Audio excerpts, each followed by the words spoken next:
Welcome to another episode of Midlifers. It's me here, Prash. I'm joining Let's Shoot Film Group today to join their TLR outing. For those of you who don't know, TLRs are twin lens reflex cameras.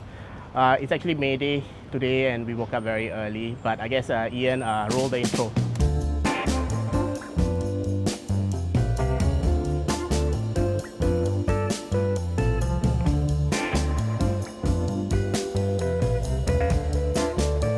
So the problem with these cameras is the meters have died. Actually meter the scene here of the block. Don't get a Leica, get a Hasselblad.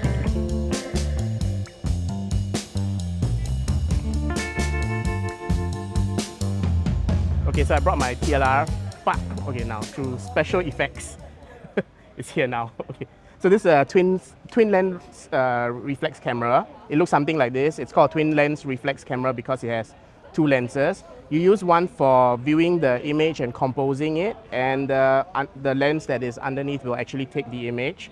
You look through the viewfinder here, so I'm just going to show it to you. I don't know whether Ian can actually see. Can you see the sky? Not really, okay. So the advantages of a TLR camera such as this is that they're actually very compact, they're easy to use, they're very simple as well, and they're very robust. So a lot of people like it. The other thing I think a lot of people like about this camera is it's a conversation starter. So when you walk around with this, there'll be a lot of people coming up to you asking whether they still make these cameras and whether they still make the films that these cameras use. The disadvantage of these cameras, of course, is that they are almost manual. So there's no automatic features. There's also a bit of parallax error when shooting the image. And just like any camera with a viewfinder, you need to get used to the left being inverted with right being inverted. This is a Rolleiflex, but they come in different models, different brands as well.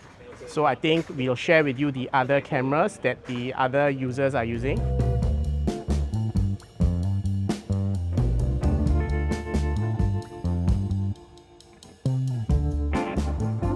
So actually I'm metering. All of these old cameras, they might come with a meter, but it's usually a selenium meter. Selenium meters, after a while, they kind of die out or they don't really function properly. So you will have to meter somehow.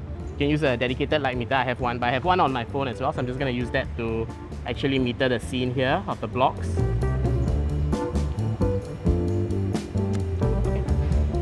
So for the major brands, there are actually a lot of brands.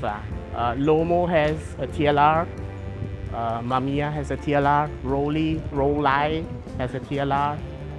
I guess if you stick to the major ones, Rolleiflex, Yashica, and Lomo, I think you'll get a good TLR at the end of the day.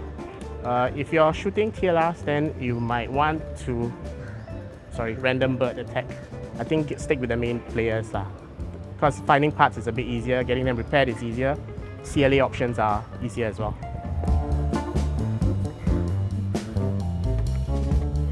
Okay. All right. So this is actually an Olympus camera. It's a 35mm camera. It has a big zoom range, so that's why the lens is so bulky here. It's quite a cool camera. It has like double exposure functions, and if you look in it, you have quite a few options to modify the camera. Then you can also like zoom in, zoom out with that. I think it's quite a cool camera. Even though this is a TLR gathering, you'll see a lot of people with their own cameras. If you don't have a TLR, you can still come for these gatherings, so don't worry, okay? We're gonna interview you now. And you know the daddy of all TLRs are Rolleiflexes. So we have its direct competitor here, Hasselblad. So why are you shooting a Hasselblad on a TLR gathering? Well, since Sandra's shooting the TLR, I figured I should, try something I have not tried before, which is the Hasselblad 500cm. I've always been kind of looking at it. I mean, 120 is not really my medium. I shoot mostly on 35. But I thought, today's the best time to give it a shot while, day is still bright and sunny. And I think, yeah, I really like it. Like the experience of shooting it, I think, there's a lot of consideration that, Hasselblad has done, like, protecting, like from any, accidental misshoots or misfires, and then the way the mechanism works. I think it just feels very thought out, it's well crafted, well right? crafted, yeah. So, I don't know whether I'll be poisoned, but I guess we'll see. So on first impression, I guess you're probably leaning towards getting it, right? Well, we'll see about that. I mean, there's so many cameras in the world. I mean, but I think it's a very good shooting experience so far. So don't get a Leica, get a Hasselblad. Gonna get cancelled for that. No. Thanks. Alright, so okay, F16 1/200. So the problem with these cameras is the meters have died or they're not really functional. That's the problem with TLRs. They're such old cameras, a lot of the automatic functions have kind of been lost.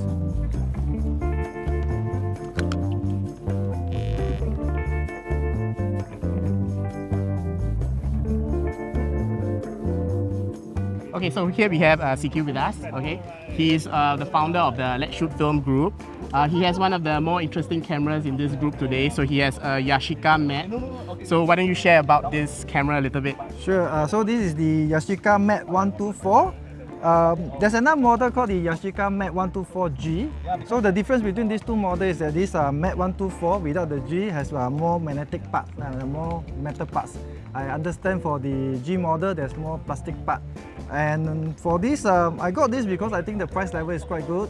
It's about 200 USD when I got it quite a few years ago, and I always enjoy using it. For my overseas trip, I will just bring this along and probably some black and white film. Yeah, and I guess also because it's affordable, you're not too scared when you bring it, especially overseas. Yes, yeah, yes, right, correct. Yeah. And always using a TLR is always more less threatening to people when you try to take their portrait because you'll be looking down at them rather than bring up to your eye, right? But of course, for this you can always shoot through the spot finder if you need to, right? But most of the time I just shoot through the waist, right? Yeah. All right. Through the waist finder, I mean. Thanks for sharing about your camera with us. I think we will, next go and check out Sandra's camera. Okay. So we have one of our camera shy users here. This is Sandra from Damian with Sandra. Hi. She has one of the more unique cameras as well. She has a Mamiya C33.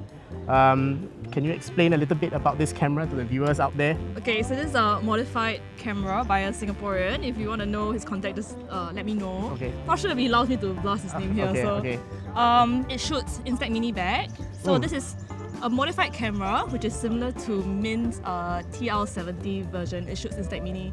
So this lens is pretty good. Mamiya lens, very sharp, and this lens is also interchangeable actually. But Yes. because of the modification, the focusing panel is kind of pushed back. Ah. So usually I'll just shoot it with this lens on the camera. Okay, okay. How long have you been having this camera for already? Oh my, it's a good question. Maybe around 7 years. 7 years, 7 I'm years. looking at David because we bought it together.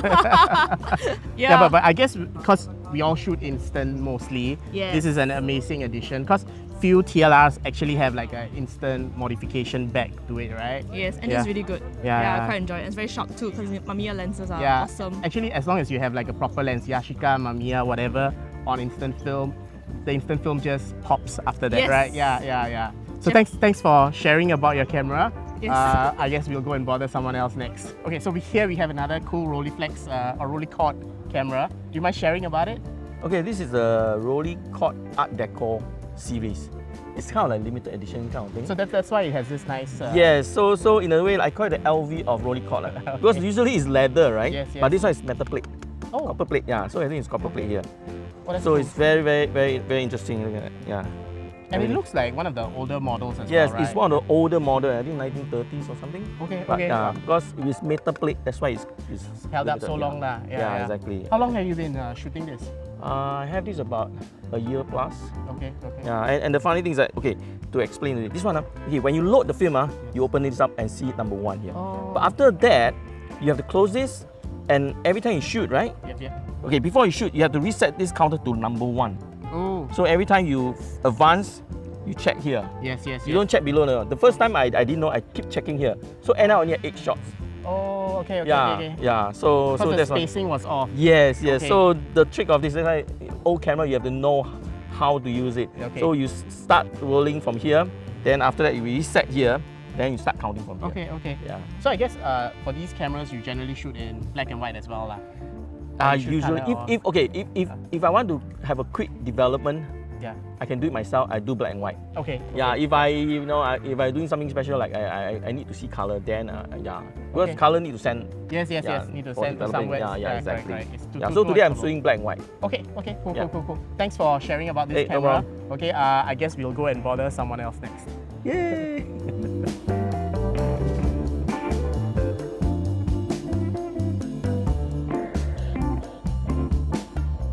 Yeah, fried chicken. Yep, try not to start a fire here though. we have Hendry here with us. He has a Rolleicord. Do you mind sharing a little bit about your camera? All right, love to do that. So yeah, so over here I have a Rolleicord. I think it's a like cheaper brother of like Rolleiflex that you get around here. I think the key thing here is that it's quite an old vintage camera, but it's in good condition. So yeah. Yeah, so I guess like cameras like this, you just have to make sure the lens is pretty pristine and your shutter and aperture speeds run more or less okay. Absolutely. How long have you had this camera? I think I had it for about 8 years. 8 years, Yeah, wow, okay, correct. okay. And I'm quite lucky, I got it in Australia while I was traveling in Melbourne. So I think the condition, you know, the weather there is so Yes, much better, yes, right? yes, so yes. the camera are in good condition, unlike in Singapore, most of it. Yeah, can move, Singapore, the weather causes the Yeah. cameras to get moldy very quickly, like, you know. Absolutely. Correct. Yeah, but I guess I haven't had anyone who actually complains either of a Rolleicord or Rolleiflex. Like generally, all the users are very happy with the cameras and how it produces. But I noticed something very interesting. You have, what is this? Oh, that's a light meter on my wrist. So actually, it's the cheaper ones that you can actually get it online. Yeah. The only thing that I did is that my friend actually printed me an adapter so that it can go onto an 80mm strap and use it as it is like this. Wow, that's very cool. That's very cool. Actually, right, you know, you should put a time here. Then you don't have to wear your watch. That's a good idea. Maybe I should go and get a digital like Watch. scanner there. Yeah. Okay, thanks for sharing about your camera and light meter. Okay, thank you so much. Let's go bother someone else. Okay, so here we have Uncle Chong Photo. So he has a film camera, but you don't just have to have a film camera when you're here. You can actually have a digital camera as well. Do you mind sharing about your camera a little Yeah, bit? this is the Canon EOS R3 and the 85 1.2 EF version. Yeah, Wow, fancy lens, fancy lens. fancy. Hey, shout out to Clarence for lending me this lens. Wow, so nice of Clarence. Yeah. Do you get any nice shots today? I think so. I got a picture of a cat, of a community cat. But I guess this is more of a portraiture lens, right? Yeah. Do you take any portraits so far? Portraits of you, portraits of Iya, okay. portraits of everybody here today. Okay. You gotta make Clarence proud, lah, huh? Yeah, Okay. gotta make Then, him proud. I guess, can you share a bit about your film camera as well, since this is like a TLR outing? Yeah, so basically this camera is owned by my father. My father's like 68 this year already. So he bought this when he was a teenager. So this camera is at least 50 years old. Okay. Yeah, so So it's like a heirloom. yeah, it's a heirloom. Yeah, So yeah. basically he didn't use his camera for like at least 30 years or 40 years. And got one day, I think like 3-4 years ago, it was COVID period. I didn't have anything to do. So I decided to just dismantle and just clean the insides of the viewfinder because it was so dirty. Yeah, so here I am with the film camera. Okay, cool. Thanks for sharing about your camera. I think it's great that such cameras, you know the history of it.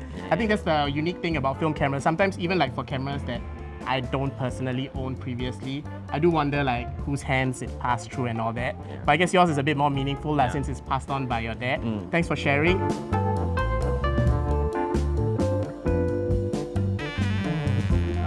We met at Boon Keng MRT, but we're in the Bendemeer area, though there is a Bendemeer MRT. But there are actually like very nice old school HDBs here, and this is one of the longest one. I think we walked halfway through and then we got tired and decided to cross the road here. I guess the cool thing about Singapore is there's a lot of these hidden locations that we're not really, that we don't really know about. We always think about like MBS, Flyer, Gardens by the Bay, but these are nice places to visit and actually attempt street photography if you're really into street photography. Okay, so this is how you use a TLR. They are pretty much similar to your standard cameras. They're very easy to use. You just load the film at the back here as you would in a normal film camera. After which you will just advance the lever. The lever is actually on this side here. You will advance it till you get your first frame. To view your image, you will open the viewfinder here. So the image that you view is through this lens here, and that's why you will have some degree of parallax error. To focus on your image, you will just use this dial to focus and you look through the viewfinder until you're happy. When you're happy, you'll just pull the shutter. The shutter for this camera is actually located here. A lot of these old cameras, they actually come with lens hood because the optical coating back then wasn't so good as what we have today. So if you can find a hood, that'd be ideal. It will reduce a bit of flaring, but if you don't, actually, for my camera especially, it seems to work perfectly fine. So that's the easy way to shoot a TLR. Okay, so I guess if you like to see interesting things and explore different parts of Singapore like that behind us, then of course please join these photo walks. If you're very unfit, I think these photo walks will do you a lot of good. If you want to really work out, bring the heaviest camera you have, because we're not even halfway through, we're actually a bit tired as well. And of course, if you see us on the streets and you see us walking around with a camera, please drop by, say hi. We'd love to meet you.